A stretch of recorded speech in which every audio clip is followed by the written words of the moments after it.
أعوذ بالله من الشيطان الرجيم. بسم الله الرحمن الرحيم. الحمد لله الكريم الوهاب الرحيم التواب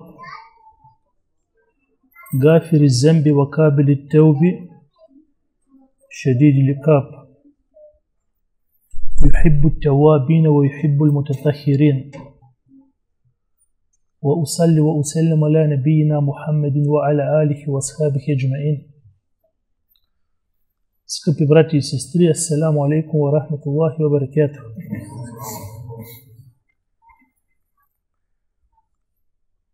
Слава на Аллах Азза ва Джал, Господара на световете. Аллах Азза ва Джал, чието врати на препитанието, на милостта, на опрощението, на покаянието са отворени за неговите праведни раби. Слава на Аллах Азза ва Джал, който отново ни удостои да започнем сезона с наставленията, сезона с напомненията и сезона, в който много от хората преоткриват себе си. Виждат там, къде са сбъркали и правят крачка към промяната и завръщането към Аллах Азза ва Джал. Саляту салам за любимият ни пратеник Хазрети Мухаммед, онзи, който Аллах Азза ва Джал го избра, удостои, предпази го от големите грехове, стори го да бъде най-превъзходното творение и въпреки това той всеки ден правеше истигфар и теубе, в предание между 70, в друго 100 пъти. Скъпи братя, темата, която беше зададена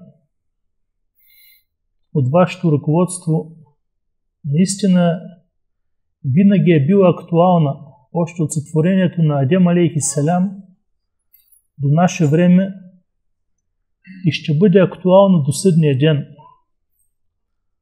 защото засяга всеки един от нас индивидуално, засяга съзнанието на човека и онова нещо, което го тревожи вътре в себе си. Тема, която ангажира Адем алейхи салам и всеки един пратеник след него. Тема, която ангажираше царе, халифи, управители, мъже и жени, бели и черни. Тема, която ангажираше сахаба и табиин, онези превъзходни поколения, които Расулуллах салаллаху алейхи ва салям ги споменава в предание, че са най-превъзходното поколение. Скъпи братя, тази тема често пъти я отсрочваме съзнателно с думичката селфе. По-нататък има време, иншаллах. Наистина Аллах Азза ва Джал, когато отправя послание към пратеника салаллаху алейхи ва салям, сякаш иска да му каже: Мухаммед, с този аят предупреди хората за две важни неща. Кои са те, я Рабби? Казва: Бисмиллахи рахмани рахим, небби ибади енни анел гафурур рахим. Предупреди, извести моите раби, че аз съм опрощаващ, много опрощаващ и милосърден, състрадателен. Само до тук ли? Не. След това казва: Ва енне азаби хувал азабул елим. И предупреди ги, че моето наказание е болезнено наказание. С този аят Аллах Азза ва Джал ни насочва към две неща, към които се стреми Ехли Сунна вал Джамаа: раджа, надежда, и хауф, страх от Аллах. Ибн Кайм е един от големите учени, който дефинира тези термини и тези важни неща в убеждението на Ехли Сунна, казва: раджа, надеждата и страхът от Аллах, придружени в средата с мехаббе, с обич, представляват като една птица с двете крила. Ако едното крило бъде отрязано, ще наклони към другото. Какво искам да кажа с това? Казват учените в Теохид, в единобожие, че истинският мюсюлманин трябва да обича Създателя, обич, която да бъде придружена с смирение и човек да чувства себе си пред Аллах дребен, нищожен. Раджа, надежда и страх. Има секта, която произлиза от тази думичка раджа, мурджия. Те разчитат само надеждата към Аллах и оставят страха и изпадат в крайност. И в тази секта убеждението имат правило, което казва: ля ядурру ме'ал иман ма'сия. Каквато и грешка да направиш, тя не ти вреди, след като ти в основата си вярващ. Което е грешно. Щом си мюсюлманин, никакъв грях не може да ти навреди.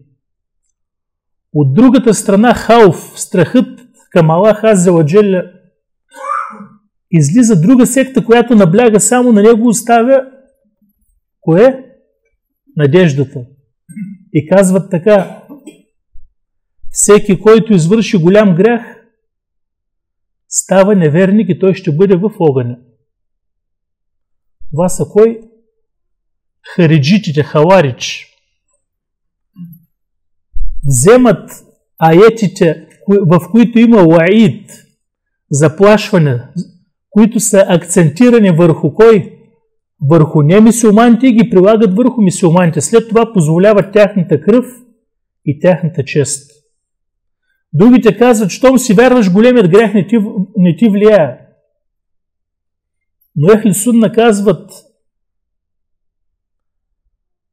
по средата, че всеки голям грях, извън ширк, разбира се, който извърши, на съдния ден, ако не се е покаял тук пред Аллах, ако се покая на дюнята, Аллах ще му опрости този грях.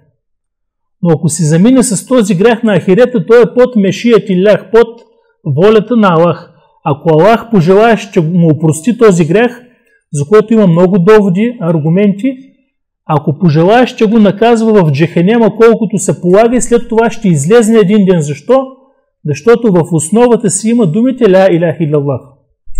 Докато тази секта казват: грехът не му влияе, другата казват: с този голям грех той е неверник.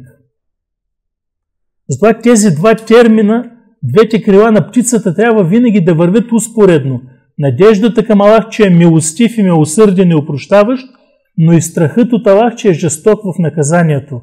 Придружени с обич, която от свой ред пък дава подчинение на човека пред Създателя.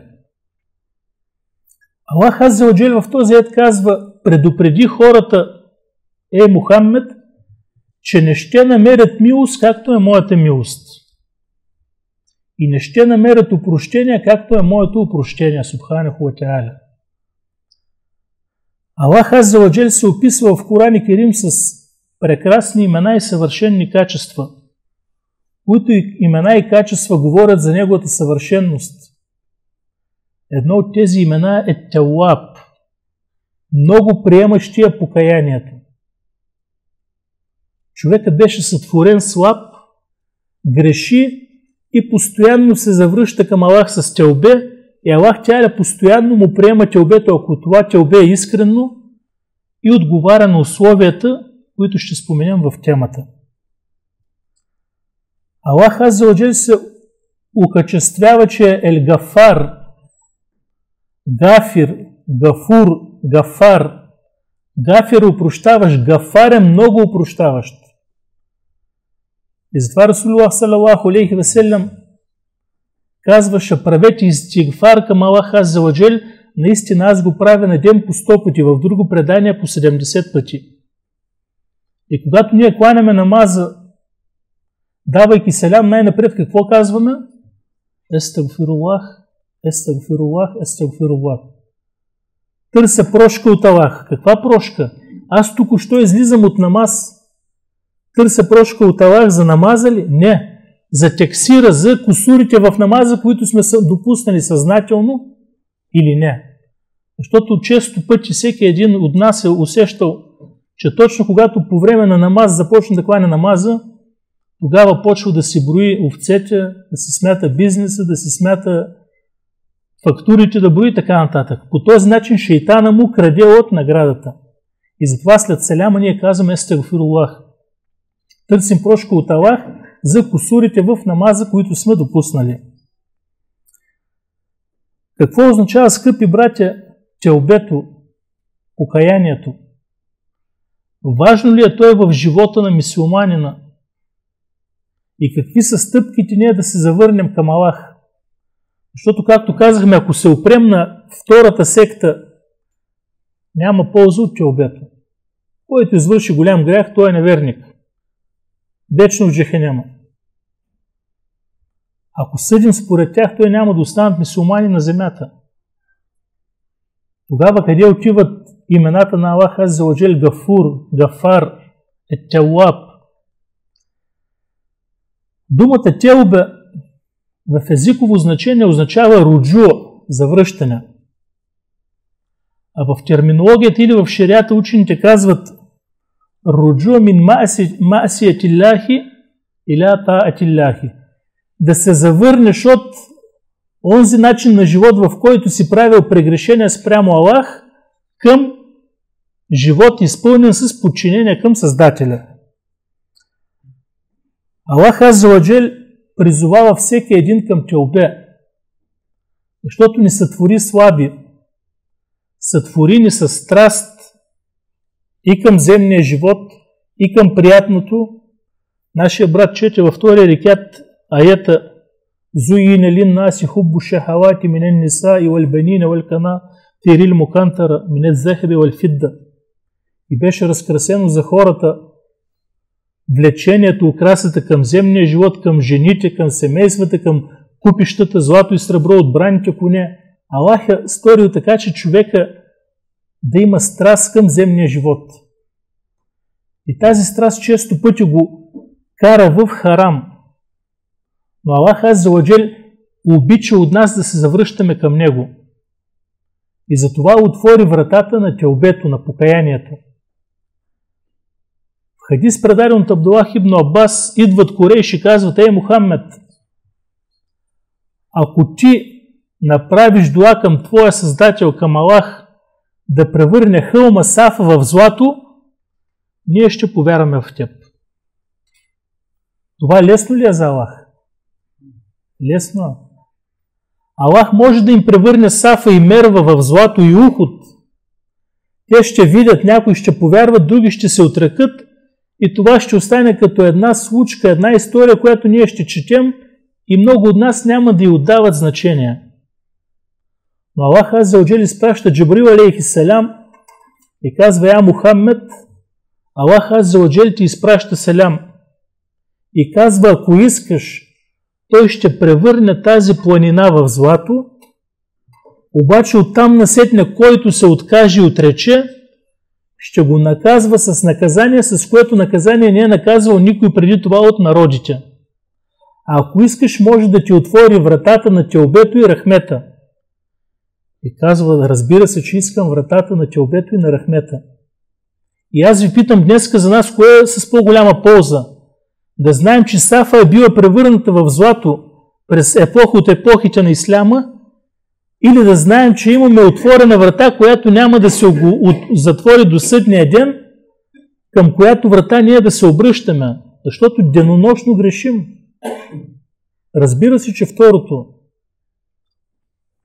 Тази врата няма да се затвори до кога? Докато душата не стигне гракляна и докато слънцето не изгрее от запад. И затова Мухаммед салалаху алейхи ва салям казва: Куллу бани Адам хаттаун. Казва, всички синове Адемови, всеки човек се грешава, но най-достойните грешници са онези, които прибягват към Теобе. Няма човек, който да не греши. Проблемът не е в грешката, защото казва Аллах Азза ва Джалля, ако Мухамед ﷺ казва, ако вие не грешахте, Аллах Азза ва Джалля щеше да ви унищожи, да създаде други хора, които да грешат и да търсят прошка от Аллах, да се завръщат към Него и Той да им прощава. Затова, скъпи братя, виждаме този изключително ценен дар, който Аллах Теаля е оставил за тази общност. Ще видим защо. В аят казва وَتُوبُوا إِلَى اللَّهِ جَمِيعًا. И всички вие се завърнете към Аллах. أَيُّهَا الْمُؤْمِنُونَ لَعَلَّكُمْ تُفْلِحُونَ. Тоест, тук посланието, предизвикателството, поканата от Аллах Азза ва Джалля към вярващите. И казва, всички вие се разкайте, ей вярващи. Не казва и грешници, ей вярващи. Защо? Дано да сполучите, дано да успеете на ахирета. Теобето, скъпи братя, е една изключително важна тема. Коран Керим я споменава в 47 аята. В Коран Керим думата Теобе има три значения. Първото е теджаус вал афу, преминаване на границата и опрощение. С това значение идва, когато глагола табе или теобе думата преди това е дошла частицата аля. Както казва Аллах Теаля, фатабе алейкум. И Той ви опрости или извини ви от съответния грях. Второто значение, когато има предхождане на частицата иля, тогава е завръщане към Аллах. Завръщане и надежда. Както казахме аята, وَتُوبُوا إِلَى اللَّهِ جَمِيعًا. Тубу иля Аллахи. И всички вие се завърнете към Аллах. Ей, вие вярващи, за да сполучите. Третото значение, което е недаме, съжаление, което е едно от условията на теобето. Той не е предходен от нито една частица. فَإِن تُبْتُمْ فَهُوَ خَيْرٌ لَكُمْ. Казва Аллах Теаля. И ако вие се завърнете, съжалявайки, това е най-доброто за вас. Теобето, скъпи брати, има древна история. Както казахме още от Адем алейхиссалям. Когато шейтанът го изкуши да извърши грях, Адем алейхиссалям извърши грях. Срещу него Иблис алейхи ла'натуллах също извърши грях. Адем вкуси от забраненото дърво, Иблис отказа да се подчини на Аллах и не се поклони на Адем. Каква е разликата между двамата? Че Адем алейхиссалям осъзна своята грешка, вдигна ръцете към Аллах, потърси прошка и Аллах му опрости. За разлика от Иблис, възгордя се, не иска прошка от Аллах, Аллах го прокълна, а той поиска отсрочка до съдния ден. Защо? Не за да намери вратата на теобето, а за да заблуждава колкото се може повече и повече хора, да ги въвлече със себе си в джехенема. Адем алейхиссалям какво каза? Раббана залемна енфусана, фаин лем текфир лана, отерхамна ленакуненне минел хасирин. Я Раби, огнетихме душите си и ако ти не ни опростиш и не се смилиш над нас, ние ще бъдем от губещите. Адем алейхиссалям, скъпи братя, неговият живот започва с прошка, търсейки прошка от Аллах, защото той човек забравя и по същият начин ние, неговите наследници, забравяме. В хадис казва Расулуллах саллаллаху алейхи ва саллям, Адем забрави и подир него и неговото потомство забравят. Тоест, днеска ние дадем обет пред Аллах за дадено нещо, мина ден, 2, 3, 5, 10 месец, ние забравяме и спадаме в нарушаване на този обет. направим тълбе от даден грях, възнамеряваме повече да не се връщаме към него, обаче мине ден, 2, 3 месец, имана ни падне ниско, попадаме в лоша среда и пак може да изпаднем в този грех. Защо? Забравяйки за нашият обет пред Аллах и за нашето съжаление. Наистина историята е пълна с примери на хора, които са направили истинско покаяние, върху които няма да се спираме в подробност. Има една книга на Ибн Кудаме, която се казва Китабут Тауабин, книгата на разкаялите се хора. Там споменува теобето на Адем алейхиссалям, на Нух алейхиссалям, на Юнус алейхиссалям, на Сулейман, на Давуд. Споменава теобето и на Харут и Марут, двете мелейкета, които Аллах Тяля ги изпрати за изпитания тук на земята, в които има две предания. Едното, което е предание от хадисите, че тези две мелейкета Аллах Азza ва Джал ги изпрати тук на земята за изпитание на хората, учейки част от хората на магия. И същевременно казваха, че този вид работа е куфур, неверие, и ги предупреждаваха. Има обаче друго предание, което е от Исраилят, предание от предходните народи, от Бени Исраил, за които каза пратеника салаллаху алейхи ва саллям: ля тусаддикуху, ля тукеззибуху. Нито ги вземайте за лъжа, нито ги вземайте за истина. Онова, което отговаря на нашето законодателство, нашата религия, нашето убеждение от техните известия, го приемете. Онова, което е в противовес, го отхвърлите. В тяхните книги се споменава, че мелейкетата порицали Адем алейхиссалям за грехът. Тогава Аллах Тяля изпратил две мелейкета на земята, превърнал ги в мъже и те останали безсилни пред жена.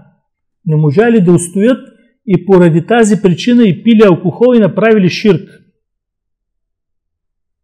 И тогава разбрали слабостта на човека. Разбира се, това предание от Исраилят ние не го приемаме, освен ако не дойде ясен довод, достоверна информация за него хадис, но това е останало в Бени Исраил, това предание. Но тези мелейкета Аллах ги споменава в сура Бакара, че Аллах ги изпраща за изпитание, учейки хората на сихир, на магия, който сихир, която магия, една от причините е да разделя хората мъж от жена, обаче когато учеха хората, казват: феля текфур, не изпадайте в неверие. От тук учените казват: всеки, който учи магия и я прилага, става неверник. И според шериата, неговото наказание от хакима, от халифа е убиване. Коран Керим ни говори за теобето и на общности. Такъв пример им дава в сура Бакара. Когато народа на Муса алейхиссалям се греши, Аллах Тяля ги прикани към теобе. Обаче какво теобе? Казва Аллах Тяля в Коран Керим в сура Бакара: وَإِذْ قَالَ مُوسَى لِقَوْمِهِ. И когато Муса рече на своят народ: Я кауми иннекум залемтум енфусекум биттихазикум ул иджля. Фатубу иля баарикум фактулу енфусекум. Когато Муса рече на своят народ: Ей, народе мой, наистина вие изпаднахте в грях спрямо вашият господар, като взехте телеца за божество. Направете покаяние. Какво покаяние? Следващата част от ета казва: като убиете сами себе си. Тоест в тази общност теобето беше смърт. Който извърши голям грях, да се самоубия. Вече различни са версиите как се е случило това, дали един е убил втория, друг, третия и така, но това се е случило по времето на Муса алейхиссалям. В нашето законодателство Аллах Азza ва Джал ни дава по-смекчен закон, по-милостив, по-милосърден, като отваря вратата на покаянието, и тази врата е индивидуална между всеки един и неговият създател. Всеки човек може да се обърне лично към Аллах Азza ва Джал и да прави теобе, да иска прошка, без никой да го знае, дори да се стои до него. Затова, скъпи братя, това е изключително важна информация. Теубето, учените казват, дали може да се отлага или трябва да бъде алелфеур, веднага след извършения грях. Повечето учени казват, че когато човек извърши грях, веднага трябва да направи теубе. Защо? Защото не се знае в последващ момент дали няма да го навестиме лейкето на смъртта. И казва Аллах Теаля: "Уамен лем ятуб фе уляйке хумуз залимун." Защото има хора, които грешат и съзнателно не искат да правят теубе, те изпадат в зулюм, в гнет, поради тяхното невежество. И казва Аллах Теаля: и онези, които не се разкаят, те са огнетителите. Те огнетяват сами себе си. Невежеството, скъпи братя, е причина човек да закъснява, да забавя с теубето. Невежеството е причина човек да осъзнае величието на Аллах. Един от ислямските учени, Бишр, казва, ако хората истински осъзнаваха величието на Аллах, те нямаше да грешат спрямо Него. Сад ибн Билял, също от предците, праведните, казва: не гледай към дребността на греха, а гледай към онзи, към когото грешиш. Често пъти казваме, това е малък грех. Да, то ще мине, он ще мине. Обаче този малък грех, макар че е дребен, е насочен към велик Създател. И затова Енес радиаллаху анху, когато се обръщаше към неговите ученици, казва: наистина вие днеска извършвате грехове и ги смятате за нищожни, сякаш една муха е стъпила на някой на носа и е направила и така, прогонила я. Тоест не им отдавайте значение. Казва, ние ги смятахме сякаш е планина, която се е надвиснала върху нас и всеки момент очакваме да се стовари върху нас. По този начин сахаба приемаха греховете. Всеки път, когато рабът е по-запознат с Аллах, е по-богобоязлив. А когато е по-богобоязлив, по-бързо прибягва към теубе. Каква е разликата между хауф и хашия? И двете на български могат да се преведат с страх. Обаче, когато кажем хауф, страх, в него може да влезе и страх от Аллах, и страх, естествен страх, който често пъти ние изпадаме. Някого е страх от тъмното, друг от високо, трети от самолет, четвърти от зверове. Но когато се каже хауф, означава страх от Аллах, придружен с обич. Страхуваш се от онзи, който обичаш. И затова в аята казва: иннама яхша Аллахе мин ибадихи ел уламау. И наистина учените хора са онези, които най-много се страхуват от Аллах. Коя е причината? Науката. Науката вдига невежеството. Човек колкото повече опознава Аллах, толкова повече елхашия, страхопочитанието се настанява в неговото сърце. И затова човек, който чете, разбирайки величието на Аллах, разбирайки задгробния живот, разбирайки неговият път, който със всеки изминал ден се приближава до Създател, че утре ще застане пред Аллах, че след това ще мине през моста Сират, който е над Джехенема, човекът тогава е по-страхопочитаем към Аллах Азза ва Джал. Когато човек няма това знание, когато е невеж, нещата ги взима малко по-несериозно. Наистина, когато ние разберем стойността на теубето, винаги ще прибягваме към него. Учените казват, Аллах Азза ва Джал е богат, керим, пребогатият, обича от нас да го молим.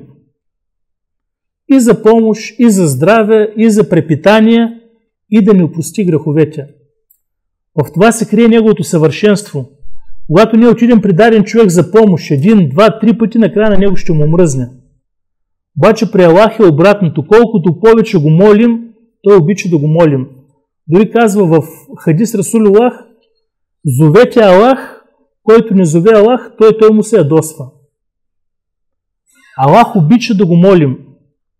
И затова Расулуллах салалаху алейхи ва салям казва хадисът, известен на всички нас: Казва, Аллах се радва на покаянието на един от вас повече от онзи човек, който е в пустинята, бедуина, който пътува с камилата и върху неговата камила са натоварени неговата храна, неговата вода, неговият живот, буквално, и ляга да спи, тази камила избягала в пустинята. Там, където в разстояние на десетки километри пред него, зад него няма живот, няма нищо. Това означава, че след няколко часа или един ден неговата смърт е сигурна. И в хадиса казва Расулуллах салаллаху алейхи ва салям, както си спи изведнъж под едно дърво, намерил малко дърво храст, усеща в ръката какво? Юздата на камилата, с която е водил. Тя се е върнала. Върху нея се е храната и водата. Той станал и се зарадвал и от голямата радост казва: Аллахуме енте абди ва ена раббук. Казва: Я Раби, ти си мой раб, аз съм твой господар. И каза пратника салаллаху алейхи ва салям: сгреши от голямата си радост. Тоест затова иншаллах няма да бъде наказван. Аллах азza ва джал се радва повече, когато един човек се разкае от даден грях, отколкото този човек се е радвал, когато се е завърнал неговият живот. Другото нещо, което искам да спомена, че това тълбе, което се споменава в Коран и Керим и за Нух, и за Юнус алейхи салям, и за Сулейман алейхи салям, във всяка една от техните истории има поука и мъдрост за всеки един от нас. Когато четем живота на Нух алейхи салям, на Юнус алейхи салям, в нашите сърца се поражда раджа, надежда. Да не губим надежда от милостта и подкрепата на Аллах. Когато днеска нас ни засегне нещо зло, какво? Човек се отчаива и казва: край, вече няма изход. Напротив, има изход. Примера е Юнус алейхи салям, който се ядоса на неговият народ, не прояви търпение и реши да направи хиджра, да избяга от тях, без Аллах да му е разрешил. Всички пратеници заправили хиджра, преселение, с позволението на Аллах. Юнус алейхи салям прави хиджрата преди Аллах още да му е позволил. И Аллах тяля му дава изпитанието къде? В корема на кита, в дъното на океана, в три мрака. Мрак тъмно, мрак в стомаха на рибата и мрак в дъното на океана. Това е равносилно на смърт. Но Юнус алейхи салям има иман, има раджа към Аллах азza ва джал. Слуша как извън стомаха на кита всички риби, всички водорасли споменават Създателя. И казва думите: Ла илаха илля енте, субханеке инни кунту минез залимин. Една велика дуа, за която казва Расулуллах салаллаху алейхи ва салям: когато вие молите Аллах и четете тази дуа, дуата на Юнус, Аллах ще ви отвърне на дуата. Няма друг господар освен тебе, я Раби, наистина аз бях от угнетителите. Тогава Аллах му отвърна на дуата и казва: ако той не беше от споменаващите Аллах, щеше да остане в стомаха на рибата до дена на възкресението. Но когато направи тази дуа, когато в него имаше раджа, надежда към Създателя, Аллах азza ва джал му даде какво? Изход. وَمَنْ يَتَّقِ اللَّهَ يَجْعَلْ لَهُ مَخْرَجًا. И който се бои истински от Аллах, ще му стори изход, нещо повече, и ще му даде препитание от там, откъдето никога не е предполагал или очаквал. Друг пример, който ни дава ислямската история, е един от големите учени Фудейл ибн Ияд, чието професия е била много интересна. Кутта от Турук. Шабан. Пътен разбойник. Нито е бил строител, нито инженер, нито търговец. Пречаква керваните, които пътуват за Мекка на хач на Умра, скачат от песъка, убират ги и изчезват. Неговото име е нашумяло и така, че хората ги е било страх да пътуват. Казват: ще минем от тук, не от тук. Защо? Казват: тук е по-вероятно да не пресрещне Фудейл ибн Ияд. Една вечер отива в една къща да краде, качва се на покрива и слуша вътре един човек през нощта, стар човек, в единия риваят се казва, че е кланял намаз, в другия риваят, че е стоял и четел Коран и Керим. И стига до аята, в който Аллах Теала казва: Елем я'ни лиллазина амену ен тахша кулубухум ли зикриллахи ва ма незали минел хак. Не е ли настъпило времето за онези, които са повярвали, да се побоят техните сърца от споменаването на Аллах и от това, което е неспослано като истина? Тези думи на Аллаха Теала го поразяват. И казва: разбира се, яраби, дошло е времето и в този момент се разкаива и става истински раб на Аллах, прави истинско теубе и зарича себе си, прави незър да остане да слугува в джемият Ал-Харам. И затова неговото прозвище е Абидул Харамейни, служителят на двата храма, който е живел по времето на Абдулах ибн Мубарек, около 150-160 година по хиджра. След това неговият живот се преобръща, взима наука от всички учени, които идват на хадж, и става един от големите учени. От най-големия престъпник, един аят го променя, прави теубе искрено и Аллах Теала му приема това теубе, не само му прощава, но и го напътва и прави така, че до ден днешен, когато ние четем неговите трудове и казваме негово мнение, цитираме, казваме Рахимехуллах, Аллах да се смили върху него. Въпросът с греха, скъпи братя, е изключително важен. И както казахме, не е важно дали ще сгрешиш, защото всеки от нас греши. По-важно е човек да направи какво? Стъпката към промяната и да търси от Аллах Азza ва Джал да му опрости. Учените казват, че причината човек да забави теубето са две основни. Първата казват истизгару зунуб, т.е. да смяташ греховете за дребни и малки, да ги пренебрегваш. Някой удумва и му казваш: не удумвай, това не е нищо, еди кой си откраде днес, еди какво си. На другия казваш: не върши това, еди кой си прави прелюбодеяния. Т.е. пренебрегваш своят грях и го оправдаваш с по-големия грях на друг човек. Втората пречка, казват учените, тесуиф, отсрочване съзнателно. Думичката на арабски е селфе, после, има време. Дори малък да е грехът, учените казват, човек трябва да прибягва към търсене на прошка. И затова Расулуллах салаллаху алейхи ва салям казва: Иякум ва мухаккирати зунуб. Казва: много внимавайте да не вършите грехове, дори и малки. Мухаккират с огласовка и. Има друго предание, казва Иякум ва мухаккарат с огласовка което означава: внимавайте да не пренебрегвате греховете, да казвате този грех е малък и следователно да ги вършите. Защото казват учените, когато човек пренебрегва грехът, те се събират грях след грях и стават огромна планина, както малките камъчета правят голяма планина и както ние имаме един израз в България, че каруцата се навраща от малките камъчета. Защото когато ние караме каруцата, видим голям камък, може да го заобиколим. Обаче когато е малък и не му дадем значение, това може да бъде причина да обърнем нашето превозно средство.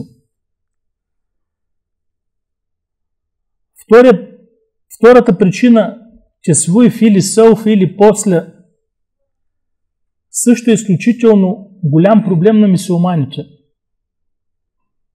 Братко, разкай се, има време, в петък ще направи теубе. Братко, завърни се към Аллах, иншаллах, скоро Рамазан, тогава ще се покая. Братко, направи теубе, има време, като ида на хадж, ще направи истинско теубе и приключно с всичко. Но тук въпросът е дали ще имаме шанса да дочакаме джума, или да дочакаме месец Рамадан, или да ще имаме шанса да отидем в Мека и да направим теубе. Никъде в условията за теубе няма да чакаш или Рамазана, или джумат. Да, те са превъзходни. Но когато човек извърши грях, винаги трябва след него да го придружи с теубе.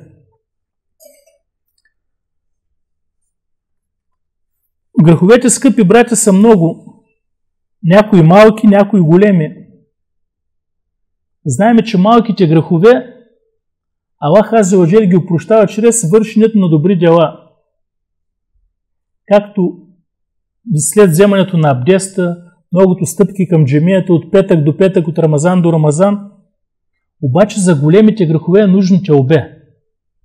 Как ще разберем кой е грях е малък и кой е голям?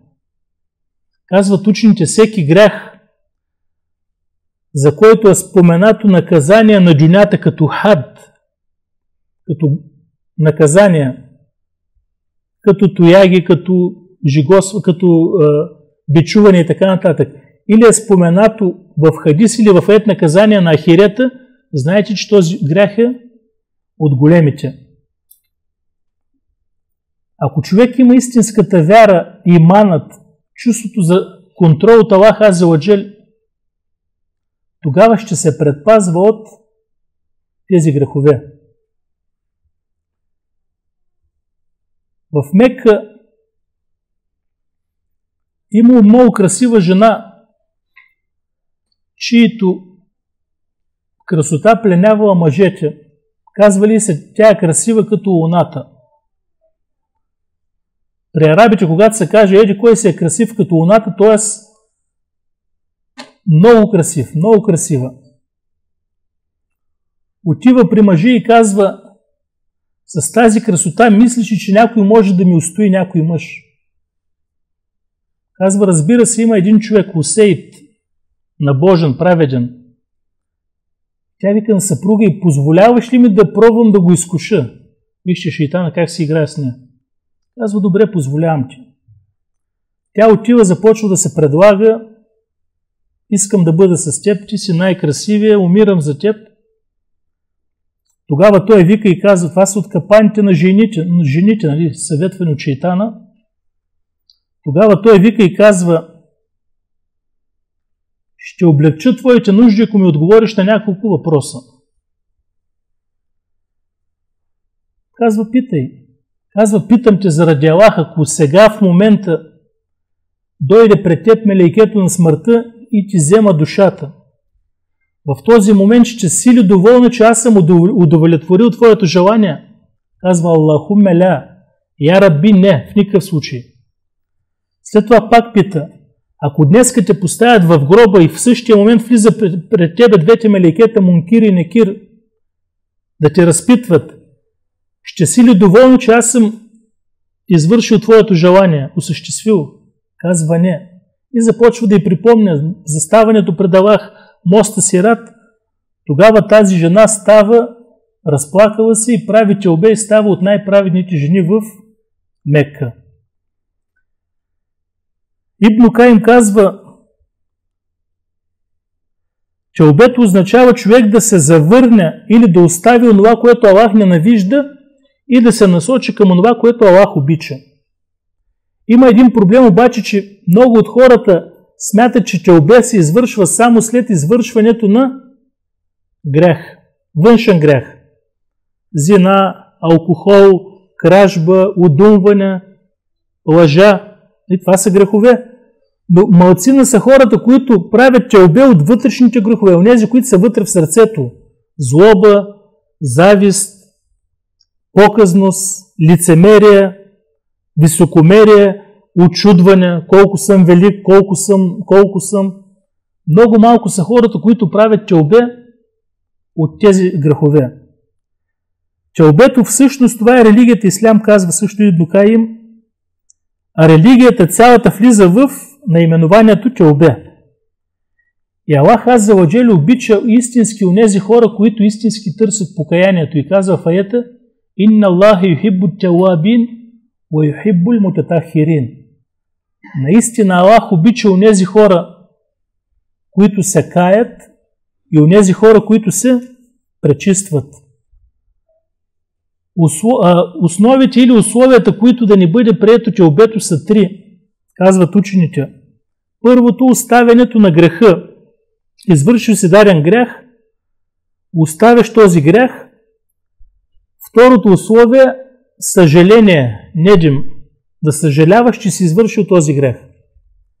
Третото условие, азъм, възнамерение, че няма да се върнеш към този грях никога, дори и след няколко дена да се завърнеш.